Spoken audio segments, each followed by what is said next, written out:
Bienvenidos a la segunda temporada de Latinoamérica en 5 octavos. Algunos ya me conocen, mi nombre es Daniela Zambrano, una persona con gran interés en llegar a ustedes a través de las curiosidades que nos despierta la música latinoamericana y por supuesto de promover identidad cultural y sentido de pertenencia. Así que continuemos. Muchas gracias a todos por estar aquí, conectados, escuchando este podcast dedicado a difundir los orígenes, precursores y contexto social en el que surge la música latinoamericana. Les agradezco mucho por estar aquí. Hoy vamos a hablar con el maestro Rómulo Castro, músico panameño, precursor del movimiento de la nueva canción, o como lo hablamos en la entrevista, la canción propuesta. Él ha sido un gran exponente de la tradición panameña. Además ha colaborado con Rubén Blades. Es el compositor nada más y nada menos de la famosa canción La Rosa de los Vientos, que ganó el disco donde está esta canción llamado con el mismo nombre, ganó Grammy en 1996. También colaboró en el disco Tiempos, que también ganó Grammy en 1999, y Son de Panamá, ganando el Grammy en 2015. Así que el maestro Rómulo Castro tiene mucho por decirnos, mucho por enseñarnos, mucho por mostrarnos, y por eso les invito a que disfrutemos de esta amena conversación. Bueno, maestro Rómulo, ¿cómo está? Espero que esté muy bien. Me alegra mucho estar con usted el día de hoy. Y bueno, iniciemos nuestra conversación. Si usted quiere hacer una pequeña presentación acerca de su trayectoria, bienvenido. Adelante. Buenas tardes, Daniela, gracias por la invitación. Mi nombre es Rómulo Castro. Por decirlo de alguna forma, soy historiador de carrera, cantautor por vocación y comunicador por trabajo de vida, ¿no? Llevo en este oficio o en estos oficios ya muchos años. Empecé a hacer música como cantautor a finales de la década de los 70 del siglo pasado. Primero con los grupos Trópico de Cáncer y Liberación en Panamá. Luego en los 80 en Cuba, en La Habana, con el grupo Arcanar. Y desde el año 91 con el grupo Tuira en Panamá, mi actual agrupación ya desde hace muchos años, con la que he grabado ya 6 discos y, digamos, recorrido buena parte de Latinoamérica, Estados Unidos, algunos lugares de Europa. Y bueno, esa es la esencia de mi trabajo, no solo cantar, sino contar, compartir experiencias. Nada lejano a lo que estamos haciendo precisamente acá. Qué bueno, maestro. Muchas gracias, de verdad. Bueno, pues la esencia de este pequeño espacio es básicamente dar a conocer nuestra música, nuestra tradición y qué le dio origen a esa música, a esos géneros que tenemos en común. O sea, muchos de los géneros los tenemos en común en muchos países de Latinoamérica. Entonces, maestro, pues yo quisiera con esto preguntarle a usted, ¿qué piensa usted de la música latinoamericana y la difusión que tiene hoy en día en nuestros países?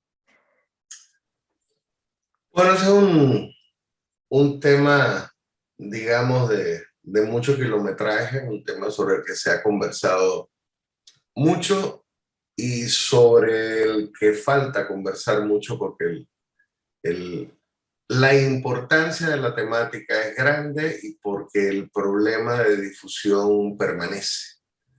Eh, Primero, el nacimiento de los medios masivos de comunicación, sobre todo a partir de los años 20, 30 del siglo pasado, privilegió desde el inicio las músicas comerciales. El factor comercial que generase ingresos, o sea, el arte como mercancía, por encima del arte como razón vital, como herramienta cultural transformadora de mentes, ¿no? Eh, ya hacia finales del siglo XX, pues era evidente, ese problema se había hecho muy grande, el de la difusión de nuestras músicas, me refiero.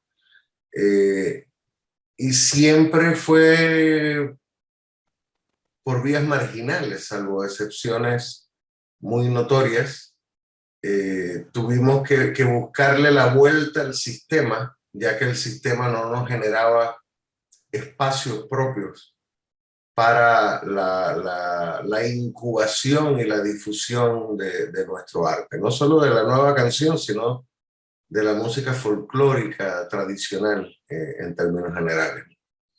Eran famosos, por ejemplo, en los años 60 y 70 del siglo pasado, como por ejemplo la música de Silvio Rodríguez, de Chico Huarque o de Quilapayún circulaba a través de cassettes, de copias y copias y copias de los mismos tapes, de las mismas cintas que llegaban así a millones de oídos diferentes.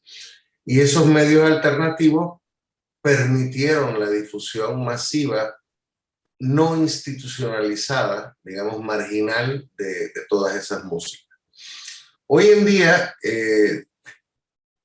tenemos acceso a medios mucho más poderosos, la música digital, internet, todas estas plataformas, por ejemplo, como la que utilizamos para este espacio, para este programa, pero la industria comercial sigue predominando incluso a través de estas redes. Tenemos en principio un medio mucho más democrático.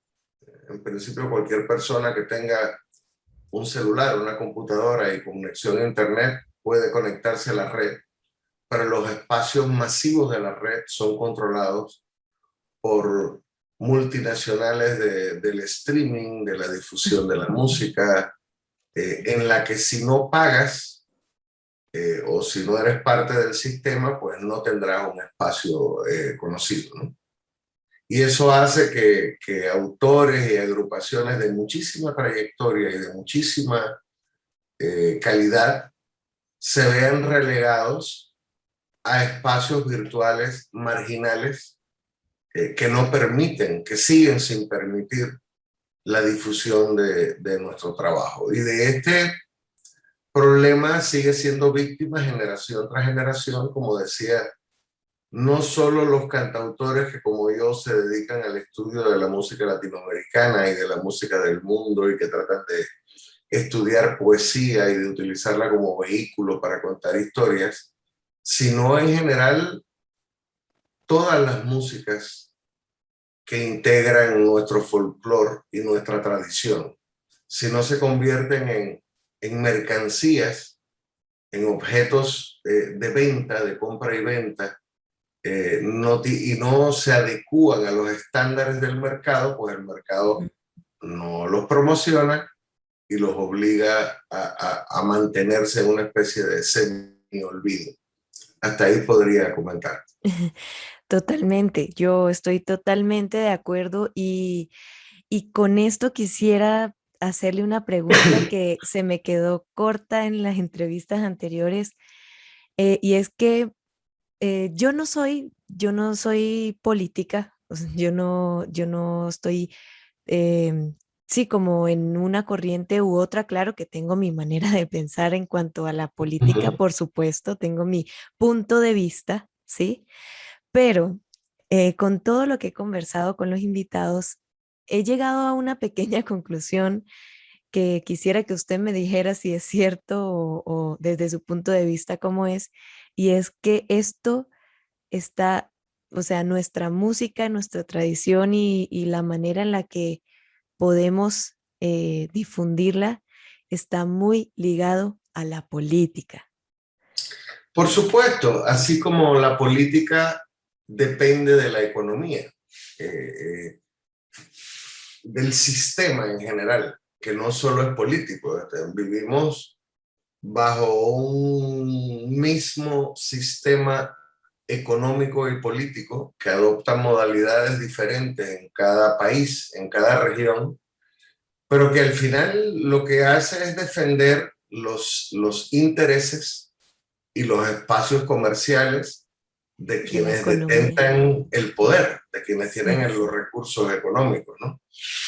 Eh, y nosotros vivimos generación tras generación bajo esa égida, bajo ese mecanismo de poder, pero sin dejar de decir lo que queremos decir, sin dejar de cantar lo que queremos y consideramos un deber cantar y difundir, y lo seguiremos haciendo. O sea, esto seguirá siendo un problema en desarrollo, en la que el sistema tratará de mantener sus medios de comunicación y su estructura de poder, y nosotros seguiremos reclamándole al sistema democráticamente, pacíficamente, pero enérgicamente, nuestros espacios de participación en un mundo y una sociedad que no es solo de ellos, es de todos nosotros.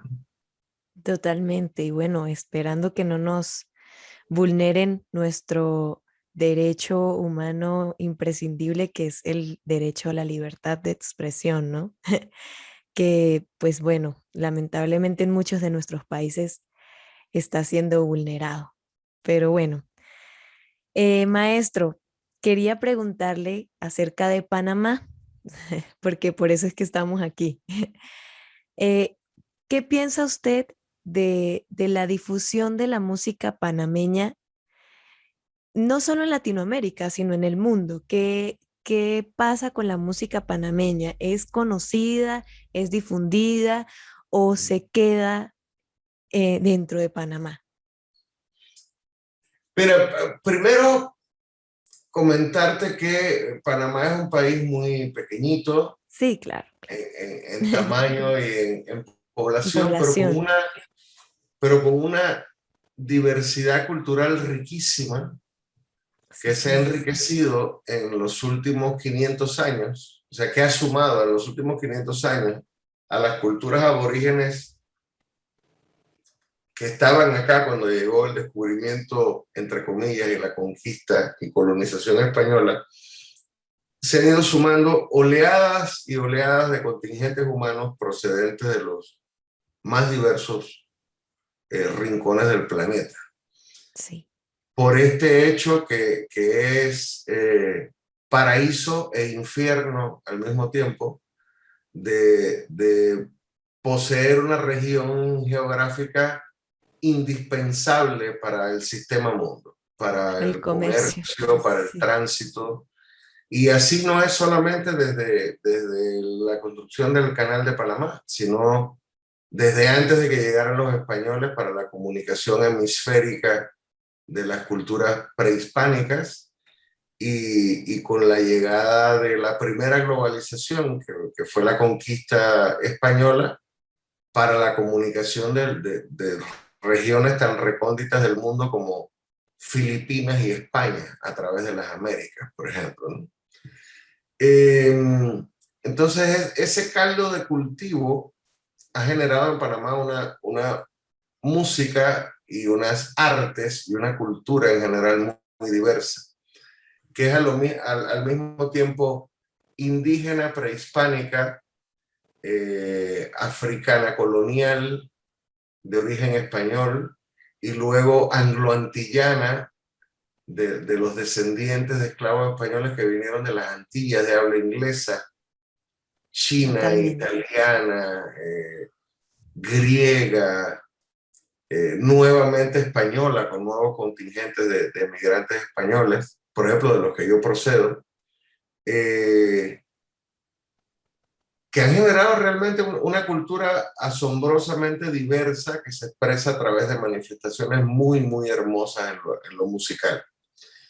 Los panameños, en buena medida, somos orgullosos de nuestras tradiciones y en Panamá hay espacio creciente para el folclore y para la música popular tradicional. En ese sentido, en Panamá ha habido crecientes espacios para la música folclórica y tradicional.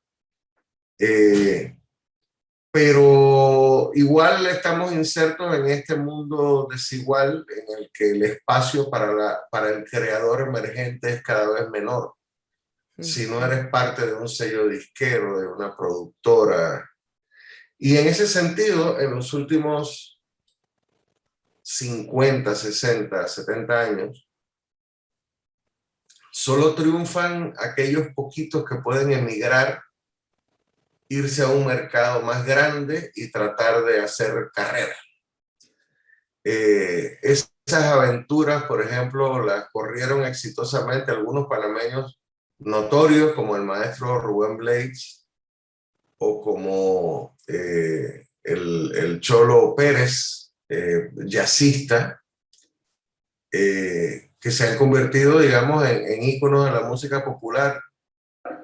En el caso de Rubén Blades, en la salsa y en la nueva canción. En el caso de Danilo Pérez, del jazz. Más recientemente, algunos exponentes mucho más comerciales, mucho más imbricados en el sistema, como Erika Ender, por ejemplo, o los Rabanes. Pero el mismo hecho de que ellos existan los convierte en una excepción que confirma la regla de la desigualdad en el acceso a los medios de comunicación y de difusión. Por hablar del caso que mejor conozco, que es el propio, yo tomé la decisión inversa, tomé la decisión de quedarme en mi país y de hacer el trabajo cultural y musical desde mi país. Y en ese sentido nunca pude llegar a ser el hijo pródigo que regresaba célebre a su propia tierra, sino que tengo mis seguidores y tengo mi pequeño espacio, pero nunca he dejado de ser un pequeño espacio, ¿no? Digamos que incluso hay regiones de Latinoamérica y algunos lugares de España en que conocen, o Estados Unidos, en que conocen más mi trabajo que en mi propio país, Panamá.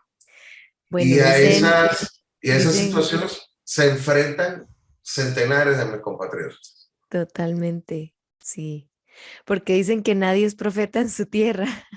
Así es. Sí, señor. Pero bueno, aquí estamos para eso, para darnos a conocer. Así sea como usted dice, porque me siento identificada.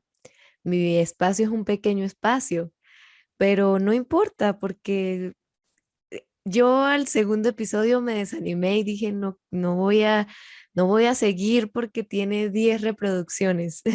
Pero yo dije, no, pero es que esas 10 personas se tomaron el tiempo de escuchar y de apreciar lo que estoy haciendo y esas 10 personas merecen que yo siga. Entonces dije, no, bueno, voy a seguir. Y ya no son 10, ya son un poco más y así seguirán siendo. Sí, claro que sí.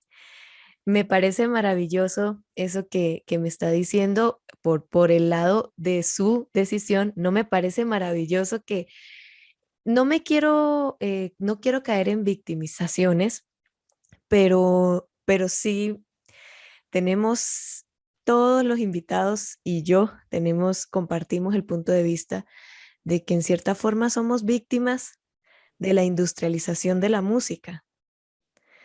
Ya hoy en día no, no hay espacio comercial para nosotros, porque nosotros también necesitamos comercializar nuestra música. porque de algo tenemos que vivir, ¿verdad? Así es, Entonces, nos están negando en cierta forma los espacios de mayor difusión. Por supuesto que con el avance de la tecnología nos estamos defendiendo cada vez mejor porque estamos abriendo nosotros mismos nuestros propios caminos. Entonces, esa es una pequeña batalla que nos está, que estamos librando digna y honradamente, digo yo, por darnos a conocer, por darle a conocer al pueblo, no solamente de nuestros países, no solamente de Latinoamérica, sino del mundo, que como usted dice, muchas veces hasta en otros lugares que uno ni cuenta se da, la gente conoce más de lo que hace uno, de lo que se hace en la tradición de nuestros países. así es. Entonces eso es maravilloso, maestro. Bueno, yo quería hacerle otra preguntita porque siempre he abordado un poco el tema de los géneros tradicionales de los países que estoy abordando. Entonces, quería preguntarle para usted, ¿cuáles son, puede ser uno, pueden ser varios, cuáles son los géneros tradicionales más icónicos de Panamá? Bueno, aunque aparenta ser una pregunta sencilla, en el caso de Panamá, con esa riqueza, con esa diversidad cultural de la que estamos hablando, pues se hace un poquitín complejo responderlo, ¿no? Claro, Panamá es un país un poco difícil de ubicar en términos geográficos y de tradiciones, porque, por ejemplo, toda la historia de Panamá de la época colonial depende primero del Perú y luego de Colombia. O sea, Panamá es históricamente suramericana desde el siglo XVI hasta el siglo XIX, o sea, la mayor parte de su historia, ¿no? Mientras el Perú tuvo riqueza minera, Panamá era parte del virreinato del Perú. Cuando la riqueza minera menguó, se hizo menos importante, Panamá fue reasignado al virreinato de la Nueva Granada. Y parte de Colombia, de Venezuela, de Ecuador, hasta la disolución del virreinato y la creación de naciones independientes. Entonces, desde ese punto de vista, por ejemplo, Panamá es mucho más parecida culturalmente a la costa colombiana o venezolana. La música del Darién de Panamá, la tamborera, el tamborito, la cumbia, que aquí se llama pindín, tiene muchísimo que ver con toda la costa colombiana hasta La Guajira y con toda la región cultural de la costa de Venezuela. Son mucho más parecidos, por ejemplo, un panameño a un cartagenero de Colombia, que ujú, alguien de Cartagena, alguien de Bogotá. totalmente. La costa y el altiplano son culturalmente muy diferentes. De esa misma Muchísimo. forma, los panameños somos muy parecidos a la gente de Maracaibo, en Venezuela, ¿no? Y lo mismo pasa con el Caribe hispano. Hay mucha relación y mucha identidad cultural con Puerto Rico, República Dominicana, Cuba. Pero por otra parte, la construcción del canal nos acerca mucho primero a la herencia cultural anglo-antillana de quienes vinieron Ok. a construir el canal.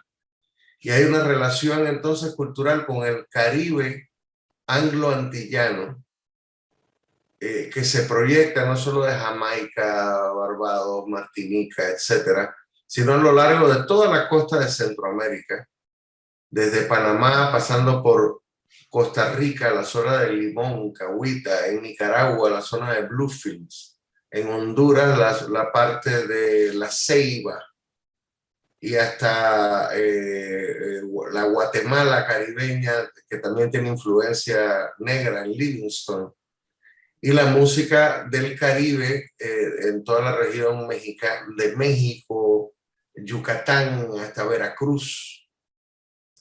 Y esas mismas proyecciones nos unen al norte del Caribe, por ejemplo, con Nueva Orleans, con quien hay una larga tradición de relación a partir precisamente de esa herencia anglo-antillana.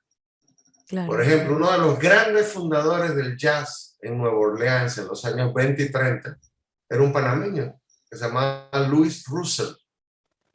Louis Russell era el director de la orquesta de jazz en la que tocó por primera vez en su vida Louis Armstrong. Imagínese.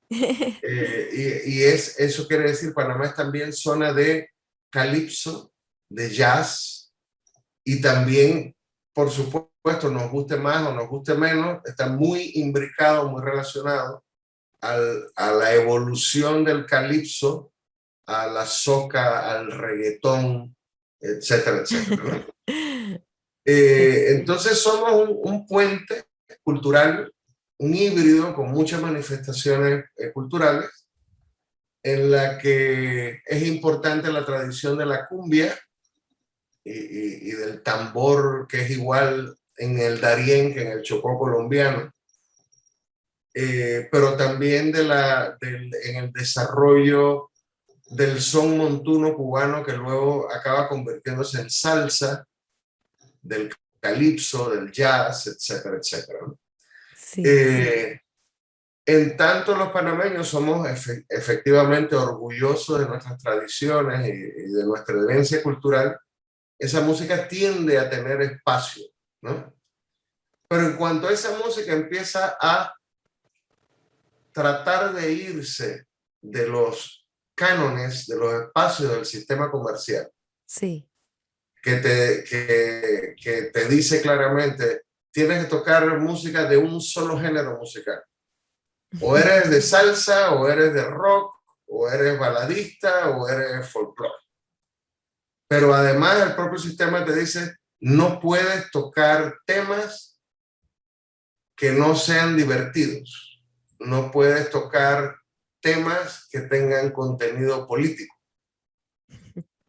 o que tengan un lenguaje poético elevado, porque entonces se va de los cánones del sistema y no te difunde los medios de Sí, claro, comunicación, ¿no? totalmente. En ese sentido, corren mejor suerte una orquesta de salsa en Panamá o un grupo de cumbia en Panamá que un proyecto musical como el mío, que es un proyecto de fusión, que desde el punto de vista musical trabaja con la tradición folclórica, pero le suma el rock, la música clásica, y que en cuanto a sus textos, escapa simplemente de las baladas de amor o del tema simplemente cotidiano para proponer una visión crítica de la realidad y hablar de un mundo mejor posible para todos los seres humanos. Totalmente. Eso, bueno, pues como usted lo dice, de eso nos podemos dar cuenta, por ejemplo, con Rubén Blades. Él, él es totalmente crítico. Pues no sé ahora, la verdad, no estoy tan sintonizada con su música. No sé ahora si sigue siendo así, pero todo lo que yo he escuchado de Rubén ha sido así. El material que he escuchado de los maestros Luis Enrique, el maestro, que siempre se me olvida el nombre de él, no sé por qué, el maestro, no lo recuerdo, la verdad. Bueno, ¿y usted? Son letras críticas, no me parece, a mí no me parece que son incitando, como dicen por ahí, incitando a violencia o a cosas así. Son letras en las que está reflejado el día a día de los ciudadanos en general y tienen muchísimo en común. Por ejemplo, yo he vivido en dos países que son mi país natal y Colombia, y son la misma historia y la canción protesta o la canción, o como hablamos de la nueva canción, eh, tiene que ver con nuestra historia, con lo que vivimos, con lo que día a día vemos los ciudadanos de a pie, como quien dice. Entonces, la verdad, para mí es maravilloso porque además abre los ojos de mucho joven que no conoce, que no sabe, que no tiene un criterio formado, ¿sí? Entonces, consume uno este tipo de música, estos géneros, música que enriquece musicalmente hablando y también va formando un criterio, va formando una manera de pensar, va formando una cuestión dentro de uno de saber que puede haber algo mejor. Así es. Es de saber que puede haber algo mejor, que lo que vivimos no debería ser normal, debería ser la excepción, lo que vivimos día a día, todas las cosas atroces que vivimos a veces. Que bueno, afortunadamente unos tenemos más fortuna que otros, valga la redundancia, pero igualmente todos estamos inmersos en el sistema y todos estamos eh, padeciendo muchas cosas que no deberíamos padecer. Así es. Entonces, para mí es maravilloso esto que ustedes, eh, este género, yo le digo género, la verdad, yo tengo una disyuntiva allí con género, ritmo, todo esto, sí, es como, pero para mí es género, porque para mí los ritmos son otra cosa, no sé, o sea, Que es... coincido contigo en que es un género. Pasa un poco como, por ejemplo, con las escuelas filosóficas. ¿Cómo definir se le llama escuela existencialista en filosofía, sobre todo en el siglo XX? Tenía en común la preocupación por la existencia, pero Sí. la preocupación por la existencia desde distintísimos puntos de vista. Entonces, pasa lo mismo con lo que hacemos en este género musical, ¿no? La preocupación es regresar a la esencia de la canción, que históricamente lo que hacía era contar historias, rescatar al arte de su sumisión a la música comercial, a los medios comerciales de difusión, y volver a contar historias. Es un tema en el que he insistido bastante en los últimos tiempos, que cantar debe ser contar una historia. Y cada cual la hace, volviendo otra vez a términos filosóficos, al existencialismo, desde su propia perspectiva. Decía el filósofo existencialista español Ortega y Gasset que yo soy yo y mi circunstancia, y si no la salvo a ella, no me salvo yo.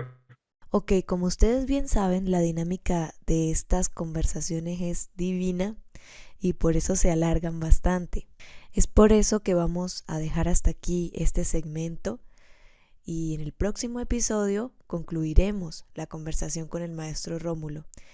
Pero quiero que sepan que en la descripción de este episodio van a encontrar el material del que hablamos con el maestro Rómulo, el canal de YouTube, la cuenta de Spotify para que puedan escuchar su música por allí y sus redes sociales. Así que vayan, revisen, escuchen y disfruten.